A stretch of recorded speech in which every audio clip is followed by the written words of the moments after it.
একটি পুকুরে কচুরিপানা প্রতিদিন আগের দিনের দ্বিগুণ বাড়ে। পুরো পুকুর ভর্তি হতে 61 দিন সময় লাগলে 55 দিন পর পুকুরটি কত অংশ কচুরিপানায় ভর্তি হবে?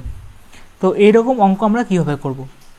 তো বলছে 61 দিনে ভর্তি হয় আর 55 দিন পর কত অংশ ভর্তি হবে, তাহলে 61 দিনের পুরো অংশটা 61 দিনে ভর্তি হচ্ছে।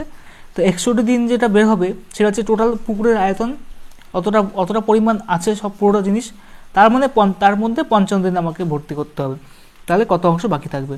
তাহলে এইসব অঙ্কের বলে আমরা কী করবো, দেখো 55 দিন, 55, 56, 57, 58, 59, 60, 61, এই 7 দিন আমরা কী করে নেব, আগে দেখে নেব কতদিন হচ্ছে, কতটা পরিমাণ ভর্তি হচ্ছে 7 দিনে।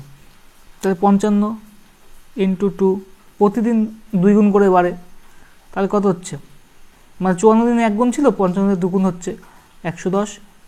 তা 55 তারপর 110, এটা আবার 2 গুণ হচ্ছে 56তম দিনে বাড়বে, তাহলে এটার 2 গুণ কত, 110-এর 2 গুণ হচ্ছে 220, এটা 56তম দিনে বাড়বে।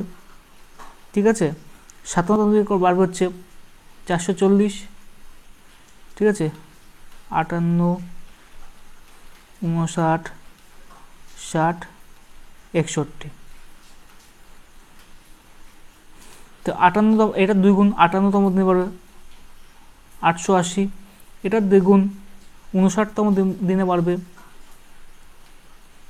1760, এটার 2 গুণ বাড়বে হচ্ছে 60তম দিনে 3520, ঠিক আছে, আর এটার 2 গুণ বাড়বে হচ্ছে 61তম দিনে, তাহলে কত হচ্ছে, 61তম দিন হচ্ছে 7040। আর টোটাল, তাহলে আমাদের টোটাল অ্যামাউন্ট কত হচ্ছে, এটা 7040, এটা পুকুরের টোটাল আয়তন, তার মধ্যে 55তম দিনে কত দূর পড়েছে, এতটা অংশ পড়েছে। তাহলে আমরা করব 7040 বাই এটা 61তম দিন,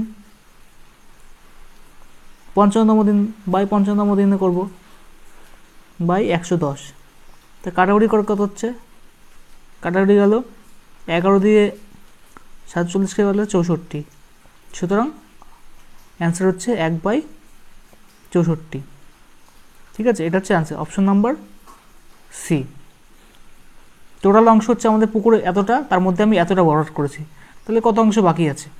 ঠিক আছে, আর এগুলো সব 2 গুণ, এটার 2 গুণ এইটা, এটার 2 গুণ এইটা, এটার 2 গুণ এটা, কারণ প্রতিদিন 2 গুণ করে বাড়ছে। ঠিক আছে।